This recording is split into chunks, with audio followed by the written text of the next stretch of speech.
ఇప్పుడు ఇంతకుముందు మాట్లాడుతూ ఒక విషయం నా గురించి ఏదో మాట్లాడినట్టున్నారు. నా గురించి మాట్లాడుకోవడం మంచిది కాదేమో, కానీ నాకంటే ముందు మన వాళ్ళే ఎవరు ఎందుకు వచ్చారు, ఆ పరిస్థితి కాంగ్రెస్ పార్టీ ఎందుకు చేసిందని ఆలోచించుకునే అవకాశాన్ని కల్పించినందుకు ధన్యవాదాలు. అంతకంటే ఎక్కువ మాట్లాడదు. ఇదొక్కటేనా? కాదు. కులగణన చేపడుతున్నాం. 2014లో గణాంకాలు బయటకు వచ్చాయి. 2023-24 చేసిన గణాంకాలు బయటకు వచ్చాయి. కానీ చరిత్రలో ఎప్పుడన్నా ఏదన్నా కమ్యూనిటీ గతంలో కంటే జనాభా తగ్గిపోయిందా ఎప్పుడన్నా ప్రపంచంలో?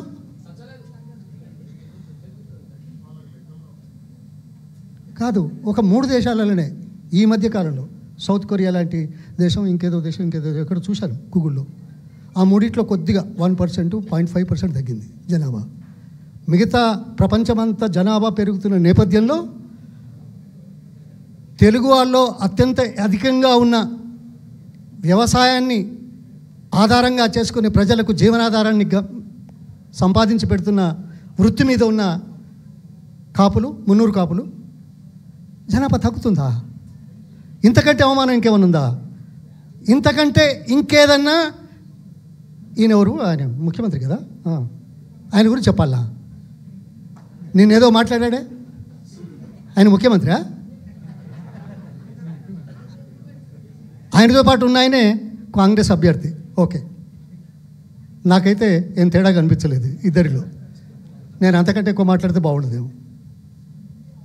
కానీ మొన్న ఏదో సుమోటోగా 99 మందిని ఏదో గుర్తించారని విన్నాను. బైండోవరా? బైండోవరు. అందులో ఎవరున్నారో మొదటి పేర్లు ఏదో మీకు బాగా తెలుసు. నేను ఆరోపణ కోసం చేయట్లేదు, ఒక ముఖ్యమంత్రిగా బాధ్యతలు తెలియకుండా, అవగాహన లేకుండా, అనుభవం లేకుండా అహంకారంతో మాట్లాడే వ్యక్తులను సుమోటగా లోపటేయాలి. ఇది ప్రభుత్వమా? ప్రజల కోసం కాదా? చట్టాలు ఎందుకున్నాయి? చట్టాలు దేనికోసం చేస్తాం? అందుకోసం ఆయన గురించి ఎంత తక్కువ మాట్లాడితే అంత మంచిది. నా అదృష్టం ఏమిటో కానీ నేను 12 ముఖ్యమంత్రులతో కలిసి మాట్లాడే అవకాశాలు దొరికింది నాకు. ఈయన 13వ ఆయన. 78 నుంచి 47 సంవత్సరాల రాజకీయ జీవితం అంటే యాక్టివ్ ఉండొచ్చు, ఇన్యాక్టివ్ ఉండొచ్చు, కంట్రిబ్యూషన్ ఉండొచ్చు, కంట్రిబ్యూషన్ లేకపోవచ్చు. రాజకీయాలు ఉంటాయి, అది వేరు. కానీ నా జీవితంలో ఇంత దౌర్భాగ్యపు ప్రభుత్వాన్ని, ఇంత దౌర్భాగ్యపు వ్యక్తిని ముఖ్యమంత్రిగా చూసే దురదృష్టం కలిగినందుకు చింతిస్తున్నాను. కేవలం ఆరోపణ కాదు, వాస్తవాలు చర్చకు వస్తే అన్ని ముందర పెడతాను. ఇవాళ కాపులకు వ్యవసాయం, పంట కొనుగోలు సరిగ్గా చేస్తున్నారా? విత్తనాల ధరలు పెంచినారా?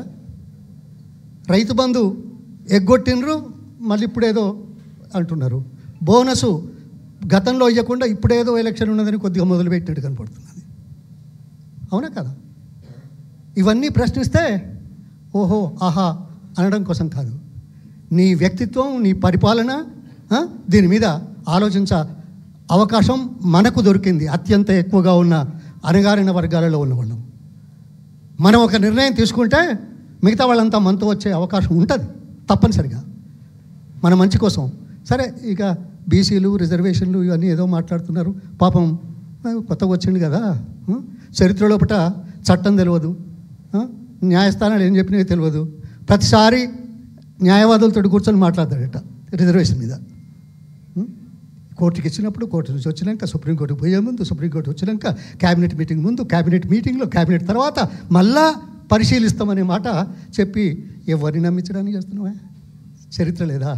సాక్ష్యాలు లేవా? అందుకోసం ఇక్కడ ఒక విషయం, కేసీఆర్ గారు వచ్చిన తర్వాత ఈ అణగారిన వర్గాలను గౌరవ స్థానంలో ఉంచడానికి చేసిన ప్రయత్నాలు తెలుసుకోక తప్పదు. 58 రాజ్యసభ కానీ, ఎమ్మెల్సీలు కానీ, కార్పొరేషన్లు కానీ subject to correction 1 or 2 I have gone through. అనగారిన వాళ్ళు కలిగేశారు. అందులో మనకు సరి అయిన స్థానాన్ని ఆపాదించారు, ఇచ్చారు. ఇది కాదంటామా? కాదనలేని నగ్న సత్యాలు కదా. మేము వాస్తవాలు చెప్తే వాస్తవాలను ముందు పెట్టి నిన్ను నిలబెట్టడానికి చేసే ప్రయత్నమే చేస్తున్నాం, కానీ నిన్ను మేల్కొల్పడానికి చేసే ప్రయత్నమే చేస్తున్నాం, కానీ నిన్ను కాదని లేకపోతే ఇంకేదో కానీ డొంక తిరుగుడుగా కింద పడేసే ప్రయత్నం మేము చేయట్లేదు. అది మా ఉద్దేశమే కాదు. మంచి చెడు సమాజంలో చరిత్రలో ఎప్పుడూ ఉంటూనే ఉంటాయి. మంచి మంచే, చెడు చెడే. చెడుకు ప్రత్యామ్నాయం సమయం పడుతుంది. ఇప్పటికి 2 సంవత్సరాలు అయింది, ఇదే ఎక్కువ అనుకుంటున్నారు అందరూ. ఈ ఎలక్షన్ తోటి మరో చెంపదెబ్బ. ఇక అట్లా అనుకుంటే ఇంకోటి అంటే బాగుండదు కదా, అదే బెటరేమో.